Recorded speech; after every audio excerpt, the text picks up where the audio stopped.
There's a strange tension in the air right now. One that cuts deeper than rankings and deeper than resumes. It's the kind of tension that only exists when business clashes with the sport. And after Ilia Topuria flatlined Charles Oliveira, Charles Bronx, at UFC 317 and stood over his body like a war god claiming his throne, the world expected a coronation. But what we got instead was a challenge. But not to Arman Tsarukyan and not to Justin Gaethje. No. Ilia called out Paddy the Paddy Pimblett. And in that moment, the MMA world tilted just a little bit sideways, because this wasn't the fight the fans expected, but it might be the fight that makes the most sense. Or at least, depends on who you ask. The UFC president, on the other hand, was furious. The rankings were disrespected, and yet the crowd still buzzed, and everyone felt something. This is where combat sports lives, at the messy intersection of merit and dollar signs over grudge and greatness. So we asked the question, is Paddy the Paddy Pimblett actually the right fight for Ilia Topuria? Or is this the UFC selling us chaos disguised as gold? Let's break it down. And if you're new to the channel, don't forget to like, comment, subscribe, and share so you can help me reach 3,000 subscribers by May. I'll deeply appreciate you. And make sure you join the official UFC Discord, link in the description. Alright, so look, there was a time, just about a year or two ago, when the idea of Ilia Topuria versus Paddy the Paddy Pimblett was nothing more than just a pipe dream. A meme in hardcore MMA circles. You know, a matchup rooted more in their internet beef as well as their trash talk than any competitive merit.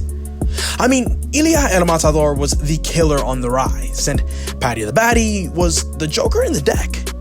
And everyone just assumed that their paths would never cross again, especially once Ilia Topuria captured that 145-pound featherweight title. But after UFC 317, things have drastically changed, and not just for Ilia Topuria, but for the entire lightweight division. And you know, in the aftermath of Ilia Topuria's brutal flatline finish over Charles Oliveira, Charles du Bronx, the new lightweight king as well as pound-for-pound #1 champion, ain't waste a single second. He jumped onto that mic and called out for Paddy the Paddy Pimblett. And, you know, the call out sent shockwaves, not just because of the names involved, but honestly, because of the timing. Because in that very moment, the UFC cameras panned to Arman Tsarukyan as well as Justin the Highlight Gaethje. Two contenders ranked far higher than Paddy the Paddy, and two names that have rightfully earned their spot in the title contention queue. And yet, it was Paddy the Paddy who got called out and escorted into the octagon. It was Paddy who, according to Dana White himself, wasn't supposed to be in that cage that night. Dana later admitted that he was furious that Paddy was even brought in at all. So it begs the question, is this the fight that makes sense? I mean, at first glance, absolutely not. Paddy the Paddy Pimblett hasn't earned a title shot by any traditional means. I mean, he hasn't even fought a top 10 ranked opponent yet. His biggest win to date is a controversial win over Jared Gordon and a dominant win over a downward spiral McGregor-Begin Iron Michael Chandler. Meanwhile, Arman Tsarukyan has taken out guys like a Beneil Dariush, as well as a Charles Oliveira, Charles du Bronx. And on the other hand, we've got Justin the Highlight, who not too long ago did knock out Dustin the Diamond Poirier. And in his most recent fight, he had a spectacular comeback win against Rafael Fiziev. And so if meritocracy matters, and it should, then Paddy the Paddy has no business even sniffing a title shot. But here's the thing. This is the UFC, and in the UFC, money talks louder than merit. Ilia Topuria versus Paddy the Paddy Pimblett isn't about rankings. It's about business, it's about animosity, it's about unfinished beef, and it's really about a brash Liverpoolian with a massive UK fan base, going toe-to-toe with the pound-for-pound Georgian Spaniard king. It's a storyline that the UFC didn't even have to manufacture because it was already there. These two genuinely just don't like each other whatsoever, and for the UFC, that's marketing gold. If the UFC were to book an Ilia Topuria versus Paddy the Baddy matchup, then they wouldn't just be promoting a grudge match. They'd be targeting the entire continent of Europe as a whole. I mean, they could sell out the Santiago Bernabeu Stadium in Spain with 80,000 fans, and it'll be a full-blown spectacle. And let's be honest, if you're Dana White and you're trying to break into that Spanish market in a meaningful way, then who do you put across your record-breaking golden child of a Spanish champ? A quiet Arman Tsarukyan? A humble Justin Gaethje? Or do you put him with a loudmouth viral sensation from England who will talk trash for months and sell the hell out of this fight? In reality, this is the crossroads. On one side, the UFC has the integrity, respecting the rankings and giving the title shot to the rightful #1 contender in Arman Tsarukyan. And on the other, you've got the entertainment aspect, pushing the Topuria versus Pimblett grudge match and cashing in on a moment that might never come again. And the truth is, history tells us how this usually plays out. I mean, for instance, think of Sean O'Malley versus Marlon Chito Vera. I mean, Chito wasn't the top contender when he got his shot at the belt. Merab Dvalishvili was, but the UFC knew that O'Malley versus Chito had a story, a rivalry, and a hook. They knew that it would sell, and it did. That's exactly the blueprint being replicated here. Ilia El Matador is that Sean O'Malley figure, the charismatic, undefeated, and dominant champion. Paddy the Baddy is that Chito Vera, the unranked or barely ranked but with a prior history as well as lingering grudge as well as a massive fan base. And just like O'Malley versus Chito, the Topuria versus Pimblett fight would sell like crazy.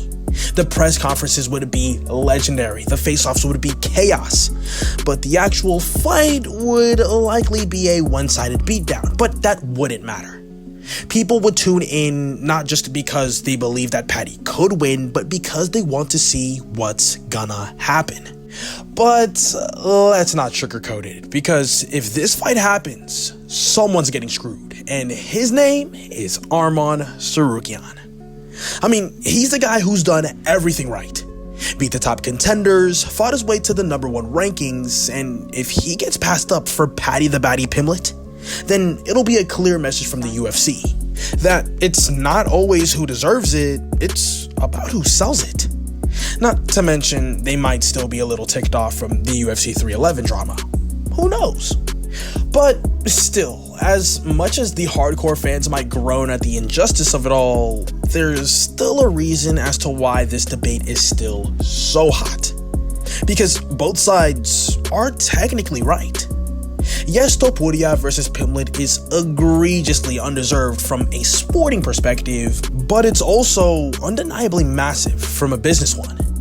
It's one of those few matchups that could transcend the sport in Europe and bring in millions of dollars and just might solidify Ilia Topuria as a crossover star, and not just in MMA, but globally. So, is Paddy the Baddy Pimblett the best sporting fight for Ilia El Matador? Not even close. But is he the biggest fight? Quite possibly. And that's the dilemma the UFC now faces. Do they reward the most deserving contender, or do they book the blood feud that'll pack stadiums and break records?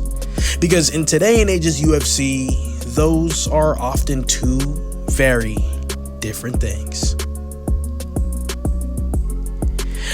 But that's all I've got to say for this video. Let me know in the comment section below.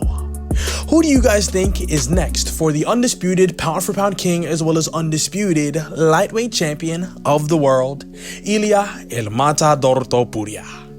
Do you think it's either a Paddy Pimblett, an Arman Tsarukyan, or a Justin the Highlight Gaethje? Let me know in the comment section below. But that about wraps up the video. Hope you guys enjoyed. Don't forget to like, comment, subscribe, and share. Thank you so much for watching, and I'll see you in the next one.